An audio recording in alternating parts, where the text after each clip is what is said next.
안녕하세요. 로인라이프 시청자 여러분. 갑자기 화면이 화사해졌죠? 자기소개 부탁드릴게요. 안녕하세요. 저는 라이브 커머스 쇼호스트 소민입니다. 반갑습니다. 오늘 또 초대해주셔서 너무너무 감사드리고 또 구독자님들 만나 뵙게 되니까 너무 또 영광인 것 같네요. 저희가 이제 딱딱한 채널에서 정말 너무나 화사하고 오늘은 예쁜, 그 주제는 조금 딱딱할 수 있지만 이 화면만은 예쁘고 화사할 것 같습니다. 네, 오늘 장소도 너무 아름답죠? 네, 진짜 너무 예쁜 것 같아요. 삼성역 스칸센에 생긴 캐스팅 706이라는 파티룸이에요. 세유성님 파티룸인데 저 이제 협찬 아닙니다. 이거 내돈내산이에요. 제가 실제로도 직접 여쭤봤는데 정말 내돈내산이라고 말씀해 주셨어요. 네네. 네. 다른 방에서는 또 피크닉 컨셉의 방이 있습니다. 일단 보여드릴게요. 네. 오늘은 여러분들 이제 사업하시는 분들 거래를 하시다 보면은 물품 대금 떼이는 경우가 많이 있으시잖아요. 네. 네, 맞아요. 그래서 물품 대금을 떼었을 때 어떤 방법으로 소송을 진행하거나 받을 수 있는지, 또 사장님들께서는 거래 대금 떼이지 않기 위해서 상대방에게 어떤 자료를 요구해서 준비를 하시는 게 좋은지에 대해서 상세하게 안내해 드리도록 하겠습니다. 그럴 때는 그럼 어떻게 준비를 하고 대처를 해야 되는지. 네, 맞아요. 그러니까 원래는 사람 상식이 물건을 공급하거나 용역 그 공사 현장에서 일을 하거나 뭐 저희 거래처 손님들 중에는 뭐 레미콘을 대여해 주거나 이런 거 특히 건설 현장에서 이런 거 많아요. 뭐 이렇게 건물을 철거하고 나면은 폐기물들 철거하시는 업종도 있고 건설에 얼마나 다양한 많은 업종이 있습니까? 그래서 그게 용역을 제공하는 거거든요. 그래서 물품을 지급하거나 용역을 제공했으면 당연히 돈을 받아야 되는 게 상식이죠. 네네네. 맞아요. 근데 이제 세상이 상식대로 흘러가지 않는 게 문제인 겁니다. 세상이 하수상하여서 남의 열심히 일한 노동력을 안 주는 그런 분들이 조금 계세요. 맞아요. 나쁜 사람들이 너무 많은 것 같아요, 세상에. 맞아요. 네네. 라이브 커머스 하시다 보면은 거래처 사장님들한테도 그런 얘기 가끔 들으시죠. 맞아요. 제가 뭐 라이브 커머스나 뭐 유튜브 이런 거 자주 촬영을 나가다 보면은 그런 물품 대금을 못 받으시는 분들이 굉장히 많으시다라고 하는데 어떻게 대처하거나 어떻게 처리해야 되는지 잘 모르시더라고요. 맞아요. 그러니까 처음에 이제 처음 사업 시작하시거나 사업 오래 하신 분들도 그냥 상대방을 너무 믿어버리셔가지고 아무런 증빙 자료 없이 물품 대금 떼이시고 막 이런 경우도 꽤 있으시거든요. 그럴 때 어떤 걸 먼저 준비하면 좋냐면 먼저는 상대방의 인적사항을 알아야 합니다. 그래서 뭐 개인 사업자 같은 경우는 상호만 알고 계시면 찾기가 힘들어요. 그래서 그래도 찾기가 어려워요? 네, 그래서 개인 사업자랑 거래하실 때는 미리 물품이나 용역부터 제공하시기 전에 상대방의 사업자 등록증 4번 정도는 받아 놓으셔야 돼요. 그리고 이제 법인 사업자라면 상대방이 법인이라면 법인 등기부 등본에 법인의 상호와 주소와 법인 등록번호가 나와 있어서 그나마 특정이 되는데 개인 사업자 같은 경우에는 사업자 등록증에 나온 것만으로도 역추적하다 보면은 대표님의 주민등록번호를 모르잖아요. 사업자 등록증에 대표자 주민등록번호가 안 나오잖아요. 그래서 특정이 안 될 수 있기 때문에 미리 거래처 거래를 시작하시기 전에 상대방 예금 통장 사본이라든지 사업자 등록증 그 정도는 알아놓으시는 게 입증 방법 준비하시는데 필수사항이라 하겠습니다. 그럼 예금 통장이라고 하면 그냥 우리가 거래하는 일반 통장 사본 이런 거 맞아요. 그래서 보통은 물품을 지급하는 분이 화청에 해당하기 때문에 먼저 갑의 입장은 상대방의 사업자 등록증이나 예금 통장 사본을 요구하기가 좀 힘든 것은 사실이에요. 그래도 한 번 더 생각해 보시면 열심히 일해주고 돈 못 받는 것보다는 맞아요. 혹시 모르니까. 그래서 맞아요. 되도록 꼭 받아주시기를 부탁을 드릴게요. 그래서 돈 못 받았을 때 첫 번째 단계는 먼저 문자나 전화로 그 독촉을 하시고 그래도 안 주면 내용 증명을 보내시는 분들이 많이 계시긴 하죠. 근데 내용 증명을 보내도 안 주는 사람 되게 많아요. 그렇죠. 이미 마음 먹어가지고 안 주시려고 하실 것 같아요. 그리고 내용 증명은 돈 못 받았다는 하나의 소송으로 봤을 때 증거 자료에 불과하긴 하거든요. 그래서 먼저는 상대방한테 물건이나 용역을 제공하셨으면 전자세금 계산서를 발급을 하셔요. 돈을 못 받았어도 전자세금 계산서 발행을 할 때 청구함으로 발행을 할 수가 있거든요. 돈을 받았으면 영수함으로 발행을 할 수가 있고 그래서 그 돈 못 받아서 물품 대금 진행 소송을 하다 보면은 네. 판사님들께서도 법원에서 입증 방법으로 전자세금 계산서 요구를 많이 하시거든요. 그런데 이제 개인 사업자분들은 돈도 못 받았는데 전자세금 계산서를 발행하면 세금을 내야 되니까 돈 못 받았는데도 내 소득이 잡히거든요.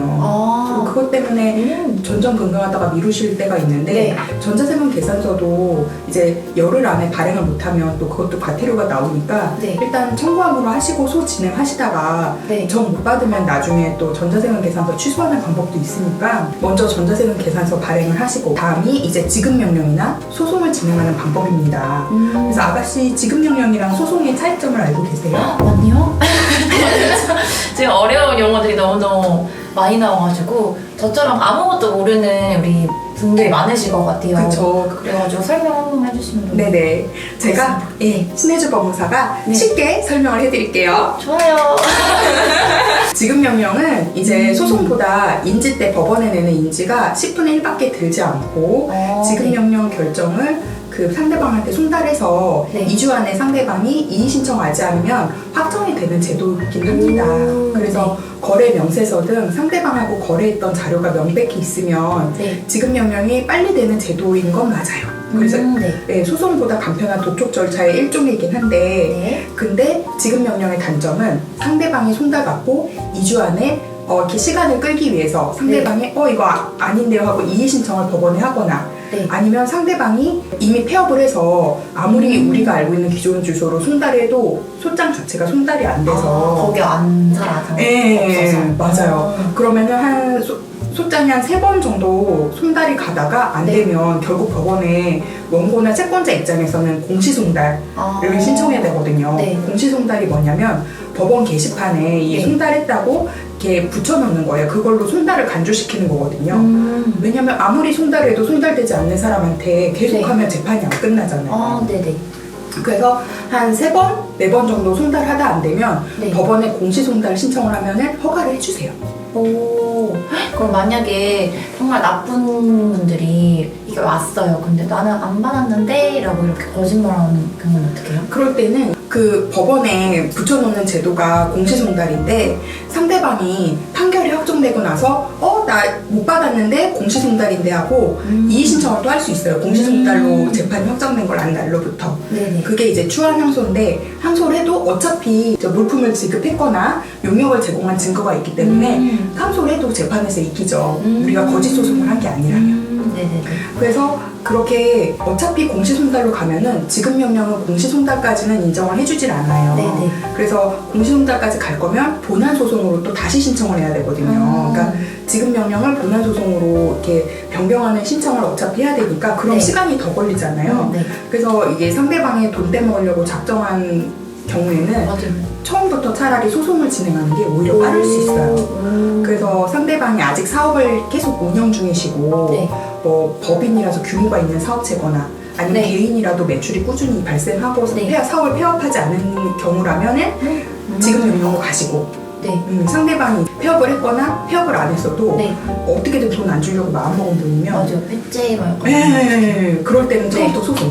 그러니까 소송은 뭐 상대방이랑 변론기일도 잡히고 다투어야 되다 보니까 지급명령보다는 원래는 시간이 많이 걸리긴 해요. 근데 지급명령으로 가더라도 상대방이 이의 신청을 하거나 아니면 계속 일부러 송달 법원에서 오는 우편물을 안 받는 경우에는 그럼 차라리 처음부터 소송하는 게 오히려 나아요.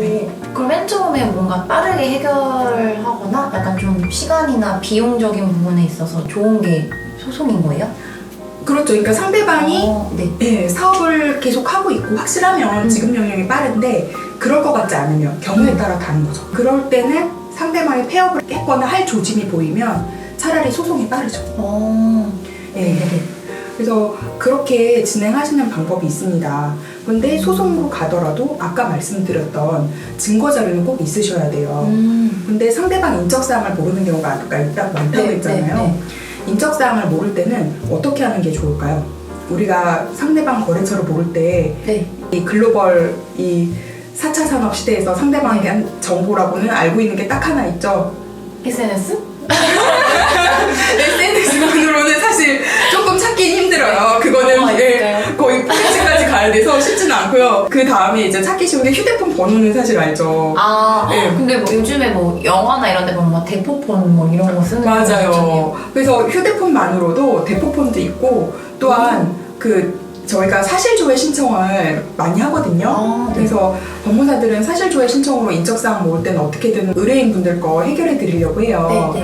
그래서 이럴 때도 요즘은 셀프로 소송 많이 하긴 하시는데 그러다가 이게 사실조회는 하실 줄 모르고 그래서 계속 보정명령 나오시고 이러거든요. 네. 직접 하시다가 하다 안 돼서 법무사 사무실에 연락하는 경우가 많이 계세요. 그래서 법무사 사무실이 그렇게 비용이 그렇게 비싸지 않으니까 네. 그냥 처음부터 법무사 사무실에 가까운 법무사 사무실에 상담하시고 맡기시는 게 아니요 상관없어요. 그래서 일단 휴대폰 번호로 통신사에 그 사실조회 신청을 할 수는 있는데 아까 아가씨 말씀하신 대로 상대방이 대포폰을 사용하거나 또 통신사 자체에서 정책에 따라서 어떤 통신사들은 개인정보 보호 때문에 이렇게 상대방의 주민번호나 주소를 통보를 안 해줘요. 안 해줄 것 같아요. 예.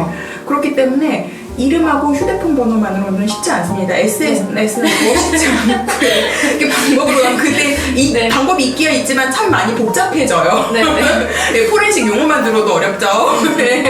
예, 뉴스에서 많이 보던 용어지만 그렇게 가면은 거의 찾기 어렵다고 보셔야 되니까 상대방한테 물품이나 용역 제공하시기 전에는 사업자 등록증 사본 아까 말씀드렸듯이 예금 통장 사본 정도는 알아두시는 게 확실합니다. 왜냐면은 사업자 등록증이 있으면은 세무서에 이 사람에 대한 사실조회, 인적사항을 알려달라고 사실조회 촉탁을 신청할 수는 있어요. 그래서 세무서에서 받은 정보로 그 사람의 주민번호와 그 주소 정보는 알 수가 있죠. 사업장 소지지는 확실히 알 수가 있죠. 그리고 그 다음에 이제 예금 통장이 좀 더 확실한데요. 세무서에서도 가끔 안 해줄 때가 있거든요. 저희도 실무를 하다 보면. 근데 은행은 아직까지는 다 줍니다. 그래서 통장 사본이 있으면 상대방의 그 인적사항을 알려달라고 은행에 사실조회 촉탁을 하면은 은행은 거의 해주거든요. 그렇기 때문에 상대방 인적사항 확보를 꼭 하셔야 돼요.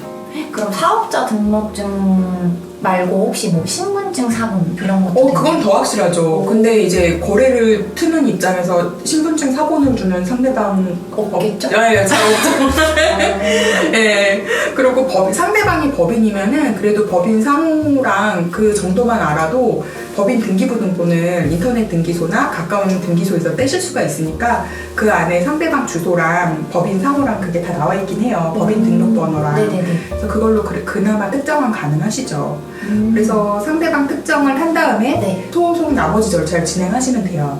그 다음에 이제 확정 판결을 받았다. 아니면은 아까 지급명령으로 상대방이 지급명령으로 가서 상대방이 2주 안에 이의 신청을 안 해서 지급명령 결정이 확정이 되었다. 그랬을 때는 그걸로 우리가 이제 돈을 못 받았으니까 뭘 해야 되죠? 압류 등 집행을 해야 되겠죠. 상대방 통장이나 상대방 재산을 압류를 해서 돈을 안 주니까 그 돈을 현금화해서 받아야 되는데 그럴 때는 상대방이 그 재산이 어디 있는지를 알지 못해서 채권자분들이 그렇게 고생을 많이 하는 경우가 많이 있습니다. 물건 공급하고 열심히 또 일을 했는데 상대방이 돈을 안 주면 경제적으로도 힘들지만 마음이 너무 힘들잖아요. 세상은 왜 이래 이렇게 되고 나만 이런 일이 생겨. 맞아요. 그런 게 있으니까 그 전에 미수대금이 많이 쌓이시기 전에 빠른 그런 법률 절차를 밟으시는 걸 추천드립니다. 일반 민사채권 이렇게 개인적으로 돈을 빌려줬다가 떼었을 때는 소멸시효가 10년이지만 상인이나 이런 생산업자가 판매한 물품의 대가에 대해서는 소멸시효가 단기로 짧아요. 왜요? 민법 163조 6호에서는 생산자나 상인이 판매한 생산물에 대한 대가에 대해서는 소멸시효가 3년이라고 짧게 법에서 규정을 하고 있어요. 그럼 진짜 빠르게 이 조언과 함께 해결하는 게 맞아요. 좋겠네요. 그래서 기간이 짧기 때문에 빨리 절차를 밟으시는 게 좋고 아까 말씀드렸듯이 상대방의 인적사항을 알아야 그나마 그 상대방의 재산이 어디 있는지를 재산조회 법원의 재산 명시와 재산조회 절차를 거쳐서 그나마 압류라도 시도해보기가 쉽습니다. 그래서 다음 시간에는 이렇게 판결을 받았는데 상대방이 그래도 돈을 안 줄 때 그럴 때 집행을 압류를 해야 되겠죠. 그래서 상대방 재산이 어디 있는지 찾아볼 수 있는 방법에 대해서 또 설명하는 시간 갖도록 할게요. 어떻게 찾는지 좀 궁금하네요. 그쵸, 궁금하죠. 이거 궁금하시죠, 여러분? 열심히 일하시고도 억울한 일 최대한 생기지 않도록 여러분들에게 필요한 정보를 쏙쏙 알려드리도록 하겠습니다. 너무 꿀팁을 많이 알려주시는 것 같네요. 좋아요. 근데 궁금한 게 영화나 요즘에도 막 형사 이런 프로그램이 많아가지고 그런 거 좀 즐겨보기도 하는데 뭐 이렇게 뭔가 잘못을 저지르고 뭐 돈을 빌려준다거나 뭐 했을 때 또 간혹 있잖아요. 네, 돈이 진짜 굉장히 없어서. 많아요. 그러면 이렇게 소송을 하면은 거의 대부분 잘 봐줄 수 있을까요? 현실이 그렇게 퍼센트가 높진 않습니다. 그래서 그 안타까운 현실이지만 그래도 최대한 어떻게 하면 받을 수 있는지 그리고 못 받을 수 있는 경우는 어떤 게 있는지 또 설명하고 안내해드리는 시간 알려드릴 테니까 네. 많은 기대해 주시고 네. 또 행복하고 즐거운 일상생활 영위하세요. 네, 해피 그래요. 라이프 구독, 좋아요 눌러주세요. 다음 시간에 만나요.